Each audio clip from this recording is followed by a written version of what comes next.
मित्रांनो, राजकारणामध्ये प्रत्येक राजकारण्याला कोणताही निर्णय खूप विचार करून घ्यावा लागतो. तो कोणत्या लेव्हलचा राजकारणी आहे याच्याशी काही घेणं देणं नाही. अगदी वॉर्ड लेव्हलचा, नगरपालिकेचा नगरसेवक जरी असला तरी आणि पंतप्रधान असला तरी प्रत्येक निर्णय हा पूर्ण विचार करून घ्यावा लागतो. कोणत्या निर्णयाने नुकसान होणार आहे, कोणत्या निर्णयाने फायदा होणार आहे, हा विचार करणं, हे ठरवणं, हे असेस करणं खूप महत्त्वाचं राहते. आणि याच्यासाठी सल्लागार ठेवले जाऊ शकतात, त्यांचे सल्ले घेतले जाऊ शकतात, चर्चा केली जाऊ शकते पक्षातल्या लोकांशी किंवा बाहेरचे जे एक्सपर्ट असतात त्यांच्याशी. पण हे सल्लागार ठेवताना खूप काळजी घ्यावी लागते.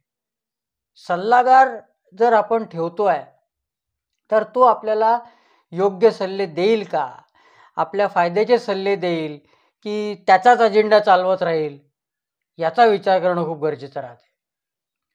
जर सल्लागार स्वतःच एक खूप मोठं शून्य असेल तर ते तुम्हाला पण शून्य करतो. तुम्ही किती उंचीवर असले तरी तो तुम्हाला धाडकन जमिनीवर आणून आपटतो. देशातले जितके राजकारणी आहेत, 2-4 सोडले तर, त्या सगळ्यांना हे समजते. सगळेजण हा विचार करून निर्णय घेत असतात, पावलं उचलत असतात.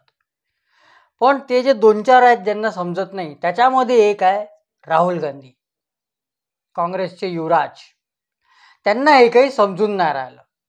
कोणाला सल्लागार ठेवायचं, कोणाचे सल्ले ऐकायचे, ही गोष्ट काही त्यांना समजून नाही राहिली.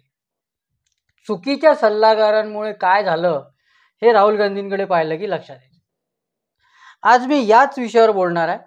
नमस्कार, मी अश्विन अघोर, तुम्ही बघू राहिले घनघोर. मित्रांनो, राहुल गांधींच्या आजूबाजूला आता जे सध्या सल्लागार मंडळ आहे त्यांना घेरून बसलेलं, ज्यांचं ऐकून भाषणं करत असतात, प्रत्येक घोषणा करत असतात, प्रत्येक आरोप करत असतात, काँग्रेस पक्ष जो काही कॅम्पेन चालवत असतो, ते सगळे या सल्लागारांच्या सांगण्यावरून होत असतात. आणि हे सगळे सल्लागार कोण आहे तर हे सगळे हार्डकोर लेफ्टिस्ट आहे. आयुष्यभर डाव्या चळवळीत राहिलेले, चळवळीतले कार्यकर्ते आज काँग्रेसच्या IT सेलवर ताबा घेऊन बसले आहे. राहुल गांधींना सल्ले देऊन राहिले, त्यांचे सल्लागार म्हणून काम करून राहिले. या सगळ्या लोकांचं आयुष्य गेलं भाजप आणि हिंदू विरोधी राजकारण करण्यामध्ये. संघाला शिव्या दे, याला शिव्या दे, त्याला शिव्या दे, भारताला शिव्या दे, याच्यातच हे डाव्या लोकांचं पूर्ण राजकारणातलं आयुष्य गेलेलं आहे.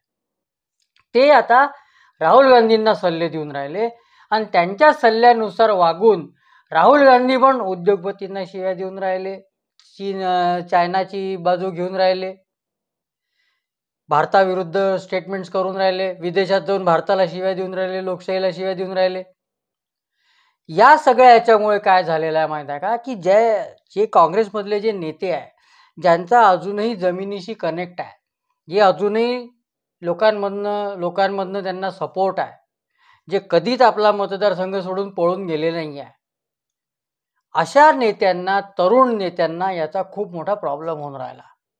आणि त्याच्यामुळे हे काँग्रेसपासून, राहुल गांधींपासून दूर गेलेले आहे. याचं उदाहरणच द्यायचं झालं तर मिलिंद देवरा. आत्ता शिवसेनेत गेले ते. त्यांना जेव्हा विचारलं की बाबा तुम्ही काँग्रेस कोण सोडली, शिवसेनेत काहून आले, इतके वर्षाचा तुमचा संबंध आहे, कुटुंब काँग्रेसचं आहे तुमचं, ते काय म्हणाले का माझं काँग्रेसमध्ये सफोकेशन होऊन राहिलं, मला संधी नाही मिळून राहिली, काही करायला नाही मिळून राहिलं, इथे मला काहीतरी करता येईल, माझी पोटेन्शियल मला दाखवता येईल, मी काय करू शकतो हे दाखवता येईल, मतदारांसाठी, लोकांसाठी मी काय करू शकतो हे मी आता इथे दाखवू शकेन, म्हणून मी इकडे आलो. आता देवरा कुटुंब आणि अंबानी कुटुंब यांचे संबंध किती सौहार्दाचे आहे, किती कौटुंबिक संबंध आहे हे जगाला माहीत आहे. इकडे मुरली देवरांपासून तर मिलिंद देवरांपर्यंत, म्हणजे मुरली देवरा धीरूभाईंचे मित्र होते, मिलिंद देवरा मुकेश अंबानी, अनिल अंबानी यांचे मित्र आहे, घरगुती संबंध आहेत दोन्ही कुटुंबाचे.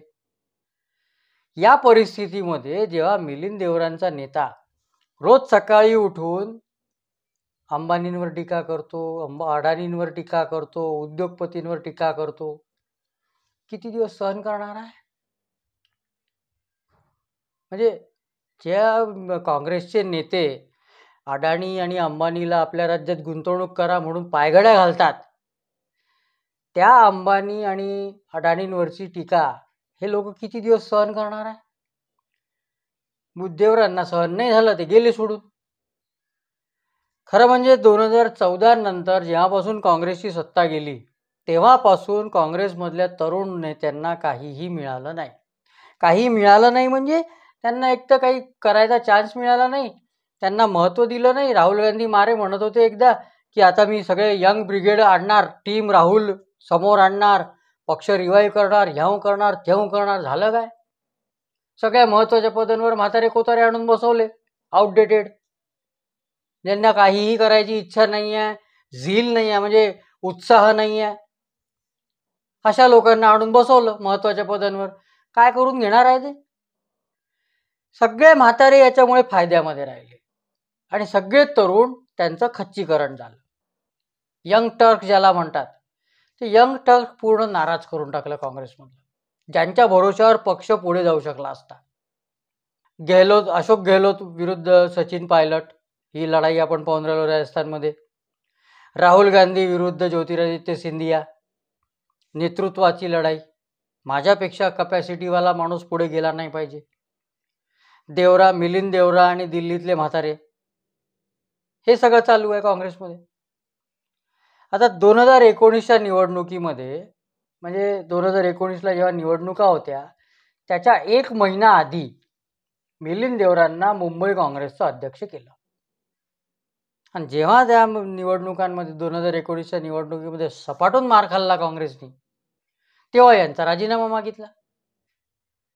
आता मला सांगा, 1 महिन्यामध्ये मिलिंद देवरांनी काय उज्जळून घेतलं असतं? काय करू शकले असते मिलिंद देवरा एका महिन्यात? मरगळ आली होती पूर्ण पक्षाला. एका महिन्यात ते सगळं झटकून उत्साह भरून कार्यकर्ते उभे करणं सोपं काम आहे का? राहुल गांधी तरी करू शकतात का? मग मिलिंद देवरा करतील याची काय अपेक्षा करू शकता तुम्ही? 1 महिन्यामध्ये काही झालं नाही, त्यांना राजीनामा मागितला आणि तिथून नाराजी सुरू झाली. तसेच उत्तर प्रदेशमध्ये जतीन प्रसाद, तेही राहुल गांधींना कंटाळून राहुल गांधींवर नाराज होऊन गेले भाजपमध्ये. उत्तर प्रदेशमधले काँग्रेसचे इकडे कद्दावर म्हणतात तसे नेते होते ते. RPN सिंग पण गेले, सगळेजण गेले.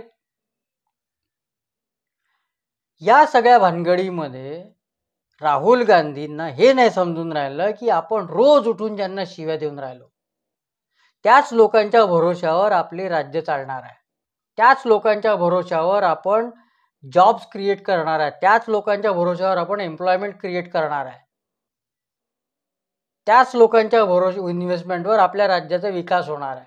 म्हणजे जिथे काँग्रेसचं राज्य आहे, ते सत्ता आहे, ते रोज उठून अंबानी अडानी यांना शिव्या. आपके जेब से 30,000 करोड़ निकाल के अनिल अंबानी के जेब में डाल दिए, पूरा देश गौतम अडानी को बेच दिया. अरे काय अर्थ आहे या गोष्टींना? हे रोज उठून शिव्या घालतात आणि यांचे नेते तिकडे त्यांच्या मागे लागतात, आमच्या राज्यात इन्व्हेस्टमेंट करा, आमच्या राज्यात इन्व्हेस्टमेंट करा म्हणून. उद्या समजा या उद्योगपतींनी बंद केली इन्व्हेस्टमेंट या राज्यामध्ये, काय करून घेणार आहे राहुल गांधी? कुठून आणतील इन्व्हेस्टमेंट? कुठून आणतील विकास? कुठून आणतील नोकऱ्या? गप्पा तर मोठ्या मोठ्या, आम्ही हे देऊ, आम्ही ते देऊ, असं करू तसं करू. कुठून कराल? कुठून हे तर सांगा. म्हणजे उद्या समजा काँग्रेसचे जिथे सरकार आहेत राज्यांमध्ये, त्या राज्यांमधले मुख्यमंत्री हेमंत विश्व शर्मा सारखे भाजपमध्ये सरकारच घेऊन भाजपमध्ये आले ना, मला आश्चर्य वाटणार नाही. हे तेलंगणा वगैरे या राज्यांचं कधीही आसाम होऊ शकते. म्हणजे सगळं सरकार कॅबिनेटच भाजपमध्ये जाऊ शकते. शेवटी काय आहे, प्रत्येक आमदार खासदार जो राहतो त्याला आपल्या कामाच्या भरोश्यावरती जाऊन मतं मागावे लागतात. लोकांना सांगावं लागते की मागच्या 5 वर्षात मी तुमच्यासाठी हे केलं, पुढच्या 5 वर्षात मी तुमच्यासाठी हे करीन, मला निवडून द्या. असं नाही राहत. अमेठीमध्ये जो आपला ट्रॅडिशनल मतदारसंघ आहे तिथे आपलं देऊळ पाडण्यात आलं म्हणून तुमच्यासाठी दुसरा एक सेफ मतदारसंघ शोधला आणि तिथे कसंही करून तुम्हाला निवडून आणलं. प्रत्येक नेत्याच्या नशिबात हे भाग्य नाही राहत. प्रत्येकाला आपल्या हिमतीवर निवडून यावं लागते. तुम्हाला निवडून आणण्यासाठी तुमचे गुलाम बसलेले आहे. बाकीच्यांचं काय? त्यांच्यासाठी कोणी नाही आहे. तर हे असे लोक तुमच्यासाठी थांबतील काय? हा विचार कधी करणार आहे?